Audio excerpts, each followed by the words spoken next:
نبی صلی اللہ علیہ وسلم جب مکہ والوں سے مایوس ہو گئے کہ اب مزید ان کے اندر دعوت حق قبول کرنے کی کوئی صلاحیت باقی نہیں رہی، تو آپ نے طائف کا رخ کیا کہ وہاں کے لوگوں کو اسلام کے بارے میں بتایا جائے.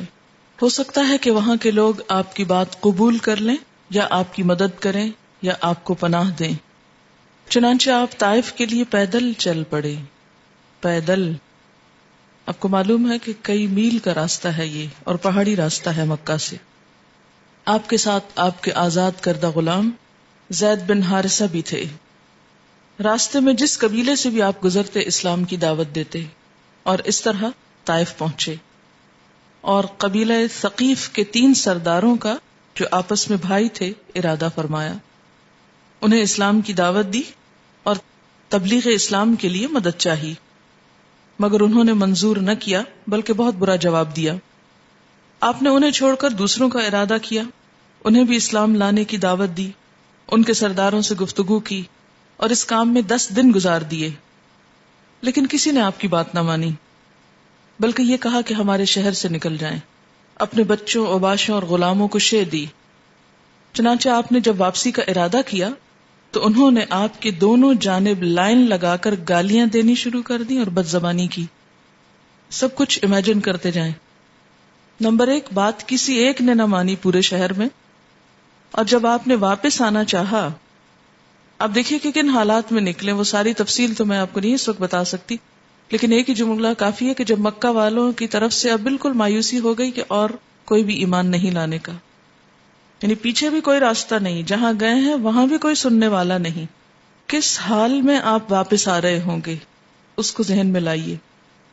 اور اگر وہ صرف خالی آپ کا راستہ چھوڑ دیتے کہ آپ واپس چلے جائیں تو بھی اور بات تھی، لیکن انہوں نے 2 طرف لائن لگا کر ایسے ہی جیسے کسی کے لیے جلوس نکالتے ہیں نا یا استقبال کرتے ہیں، سڑک کے 2 کنارے جیسے لوگ کھڑے ہو جائیں، اور جہاں سے آپ گزرتے آپ کا مذاق اڑایا جاتا، آپ کو گالیاں دی جاتی، آپ کے ساتھ بدزبانی کی جاتی، آپ کی توہین کی جاتی. یہ ہوتا ہے اللہ کے لیے رسوا ہونا. لیکن جب انسان اس حد تک تکلیف اٹھاتا ہے اور اتنی سیاہ رات ہو جاتی ہے تو وہیں سے روشنی پھوٹتی ہے. اللہ کی دنیا میں وسائل کی کمی نہیں. اور حد یہ ہوئی کہ پتھر برسانا شروع کر دیے. آپ کی ایڑی اور پاؤں زخمی ہو گئے، خون سے تر ہو گئے. حضرت زید جو آپ کو بچا رہے تھے ان کے سر پہ بھی کئی زخم آئے. اور حماقت کا یہ سلسلہ جاری رہا کہ آپ کو ایک باغ میں، عتبہ اور شیبہ کے باغ میں پناہ لینی پڑی. یہ باغ طائف سے 3 میل کے فاصلے پر ہے. آپ سوچے کہ 3 میل تک لوگ آپ کا پیچھا اسی حال میں کر رہے. ایک شخص پیدل چل رہا ہو اور اس کے ساتھ یہ سلوک کیا جائے. جب آپ باغ میں داخل ہو گئے تو پھر ساری بھیڑ واپس چلی گئی. باغ کے اندر آپ ایک دیوار کے ساتھ ٹیک لگا کر انگور کی ایک بیل کے سائے میں بیٹھ گئے، اور جو کچھ پیش آیا تھا اس کو یاد کر کے زخمی دل کے ساتھ ایک دعا مانگی.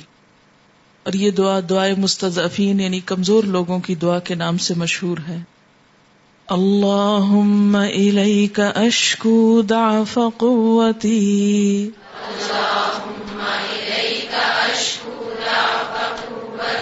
وقلت حیلتی وہوانی علی الناس یا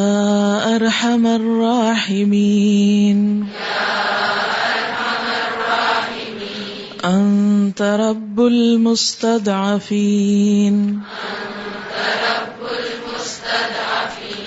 وانت ربی الی من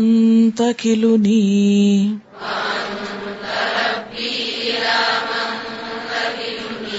الی بعید یتجہمنی ام الی عدو ملکتہ امری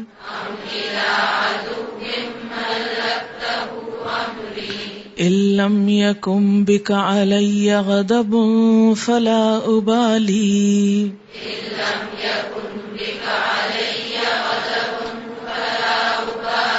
ولكن عافيتك هي أوسع لي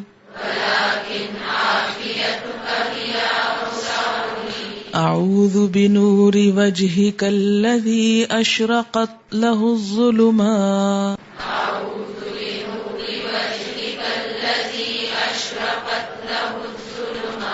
وصلح عليه أمر الدنيا والآخرة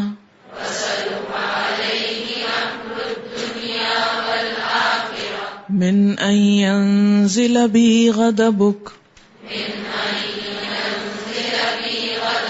أو يحل علي سخطك لك العتبى حتى ترضى ولا حول ولا قوة إلا بك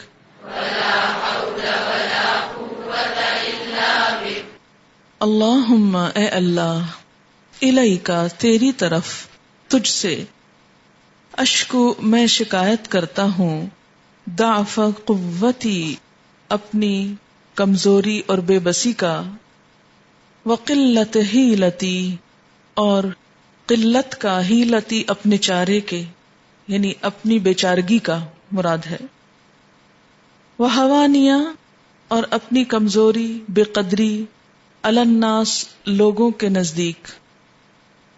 نزدیک اپنی بے قدری کا یا ارحم الراحمین اے ارحم الراحمین انت رب المستضعفین تو کمزوروں کا رب ہے وانت ربی اور تو ہی میرا رب بھی ہے الی من تکلنی تو مجھے کس کے حوالے کر رہا ہے الی بعیدن کسی بیگانے کے دور والے کے یتجہمنی جو میرے اوپر حملہ آور ہو جائے سختی اور تندی سے پیش آئے ام الی عدوٍ یا کسی دشمن کے ملکتہ امری جس کو تو نے میرے معاملے کا مالک بنا دیا ان لم یکن بک علی غضب اگر تیرا مجھ پر غضب نہیں غصہ نہیں فلا ابالی تو کوئی پرواہ نہیں ولیکن لیکن عافیتک تیری عافیت ہی اوسع لی وہ میرے لیے زیادہ کشادہ ہے زیادہ بہتر ہے اعوذ میں پناہ چاہتا ہوں بنور وجہ کا تیری ذات کے نور کی الذی وہ جو اشرقت لہ الظلمات جس سے تاریکیاں اندھیرے روشن ہو گئے وصلح علیہ امر الدنیا والآخرہ اور جس پر دنیا اور آخرت کے معاملات درست ہو گئے من ان ینزل بی غضبک اس بات سے کہ تیرا غضب مجھ پہ نازل ہو او یحل علی سخطک یا تیرا عتاب مجھ پہ وارد ہو لک العتبی تیرے ہی لیے رضامندی چاہتا ہوں عتبہ رضامندی کی طلب تیری رضا چاہتا ہوں حتی ترضا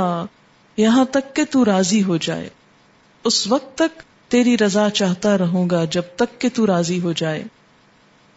ولا حول ولا قوت الا بک اور تیرے بغیر کوئی زور اور طاقت نہیں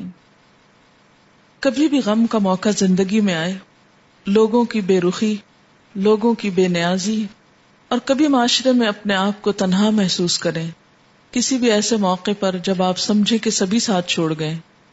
اور خصوصاً دین کی وجہ سے کیونکہ یہ انبیاء کی سنت ہے اگر اللہ تعالیٰ کے حبیب محمد صلی اللہ علیہ وسلم پر یہ دن آیا دین کی وجہ سے کہ نہ اپنا شہر پناہ دے رہا ہے اور جس دوسرے شہر میں پناہ لینے کے لیے گئے ہیں اس کا معاملہ اپنے سے بھی زیادہ ناقدری کا بیگانگی کا سختی کا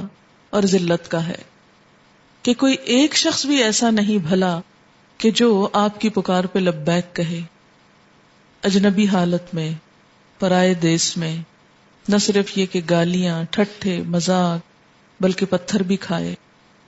اتنے کھائے کہ زخمی ہو گئے اور آپ کو بچانے والا بھی زخمی ہو گیا اس حال میں اللہ کو پکارتے ہیں کبھی بھی ایسا موقع آئے کہ جب کوئی انسان آپ کی بے قدری کرے کوئی آپ کا مذاق اڑائے دین کی وجہ سے یا کوئی آپ کو تکلیف دے کر رلا دے یا اس راستے پر چلنا بہت مشکل اور دوبھر ہو جائے تو یہی دعا کریں کیونکہ اس دعا کے بعد پھر مدینہ کا راستہ کھلا تھا جہاں جا کر آپ صلی اللہ علیہ وسلم کے لیے پھر اور اسلام کے لیے ترقی اور وسعتیں ہی وسعتیں تھی. ہر رات کے بعد صبح ضرور ہوتی. دین کے راستے میں اللہ تعالیٰ کی آزمائش ضرور آتی ہے کہ بندہ اب دین پہ قائم رہتا ہے یا چھوڑ کر کسی اور طرف چل پڑتا ہے. یہی دراصل ٹیسٹ ہے. اور جو شخص اس وقت کامیاب ہو گیا اس کے لیے پھر دنیا میں بھی آگے راستے کھل جاتے ہیں اور آخرت کی کامیابی تو ہے ہی. اور اگر انسان اس وقت پھسل جائے اور اللہ سے ناراض ہو جائے تو دنیا بھی برباد ہوتی ہے اور آخرت بھی. بہت ہی رقت آمیز دعا ہے، اور کبھی بھی بہت دکھی ہوں کسی بھی وجہ سے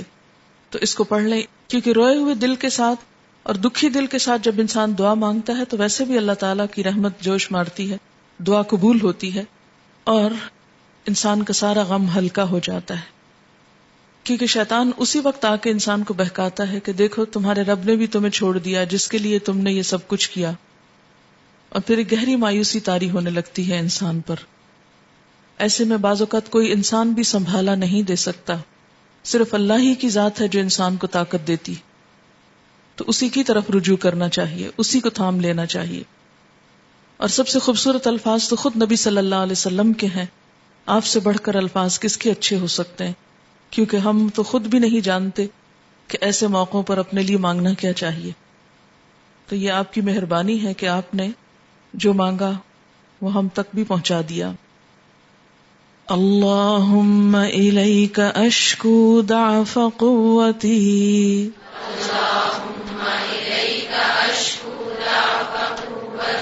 وقلت حیلتی وہوانی علی الناس یا ارحم الراحمین انت رب المستضعفین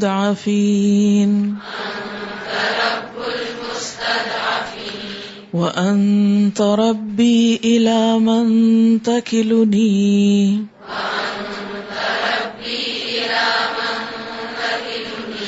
الی بعید یتجہمنی ام الی عدو ملکتہ امری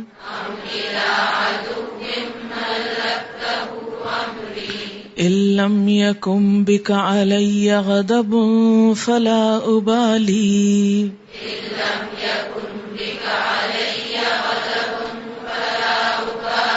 ولكن عافيتك هي أوسع لي أعوذ بنور وجهك الذي أشرقت له الظلمات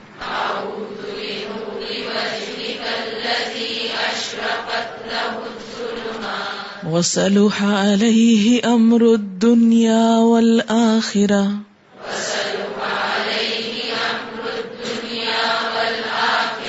من أن ينزل بي غضبك أو يحل علي سخطك لك العتبى حتى ترضى ولا حول ولا قوة إلا بك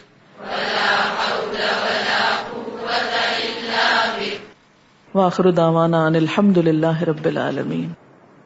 سبحانک اللہم وبحمدک نشہد ان لا الہ الا انت نستغفرک ونتوب الیک. السلام علیکم ورحمۃ اللہ وبرکاتہ.